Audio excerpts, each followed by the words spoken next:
The ProMaster is boxier than Transit or Sprinter, so in theory, it should be easier to build in, but in reality, it still takes a lot of measuring, some second guessing, and making sure the plan fits the space.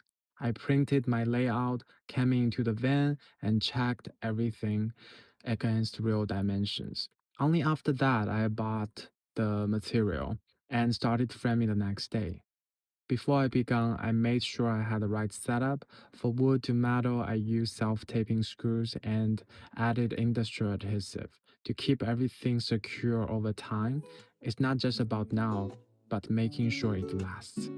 I also set up my working bench for the first time. It seems small, but having a proper surface made everything feel more intentional.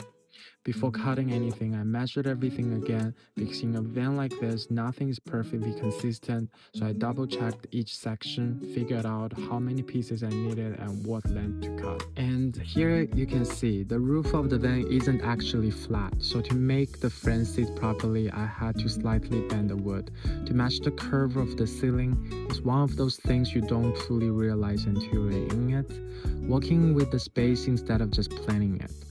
Once the ceiling framing started to come together, it finally felt like the structure was taking shape. And now I move on to the horizontal framing of the walls. For this part, I cut the wood in batches, measuring first, then cut multiple pieces at once. Having the workbench really helped here. It made everything more comfortable, more accurate, and honestly just easier to stay in the flow. At this point, it's less about figuring things out and more about repeating the process. Measure, cut, fit, but adjust piece by piece. The van slowly starts to feel less empty and more like something I'm building into.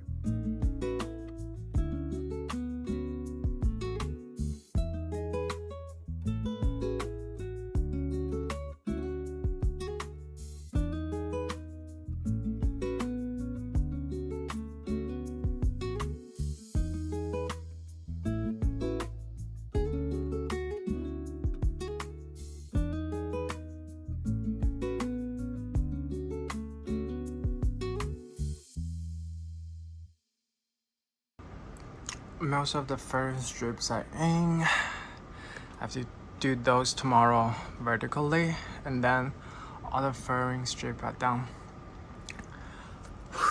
Such a productive day. Need more weekends like this. More coffee. In the middle of the framing, I actually paused to walk on the floor. I went to Home Depot to pick up the vinyl mat. The reason I did this now is because I wanted the vertical studs to sit on top of the vinyl. I just felt like it would look cleaner, more finished in the end. I'm not sure if it really matters, but it made sense in my head. So I came back to the van and started laying everything out first, making sure it sits evenly and covers the space properly. Then I trimmed edges, cutting around corners and shapes to make it fit. It takes a bit of patience here, just going section by section. After that, I applied adhesive underneath to keep everything in place. And slowly, the floor started to come together. It's a small step, but it already makes the van feel a little more like a space. Here I'm taking a break with Boo so I can stay productive.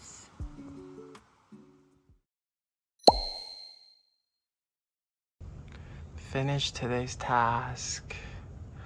All of the furring strips are in. I think next step, I can either move on to mount my solar panel, my ventilation fan, or I can do insulation.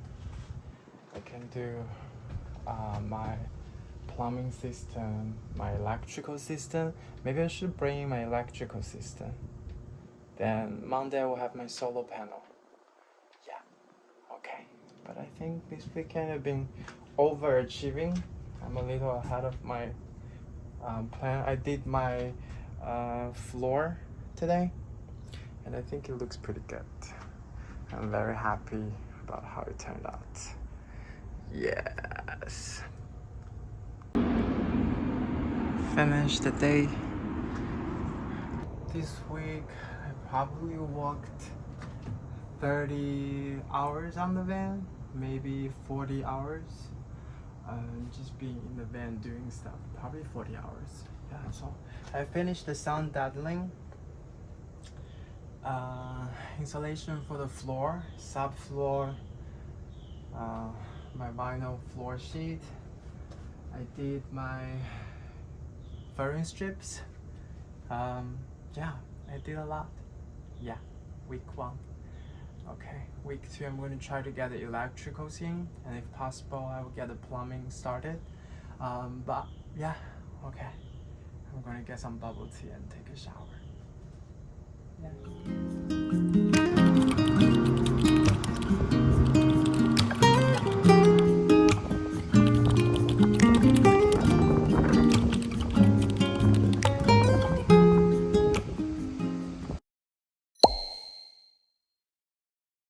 After framing, I moved on to insulation. I used 3M insulation material for this step. It's lightweight, flexible, and pretty easy to work with. You can cut it, but honestly, cutting with scissors can be a bit difficult sometimes. So tearing it by hand actually made it easier to shape and fit. Especially because inside the van, nothing's perfectly in shape. Every section is slightly different. So instead of trying to make it perfect, I just walked section by section. For installation, I use spray adhesive. Spray it on, wait for a few seconds, then press the insulation in place. It sticks quickly, so you can move pretty fast. At first, I wasn't fully sure if I was doing it right, but after a few pieces, you start to get into a rhythm.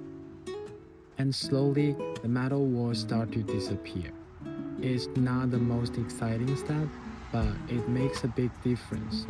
The van already feels a bit quieter, a bit softer, and more like a space you can actually stay in. Some areas are easy, others take more time, but piece by piece, it all comes together.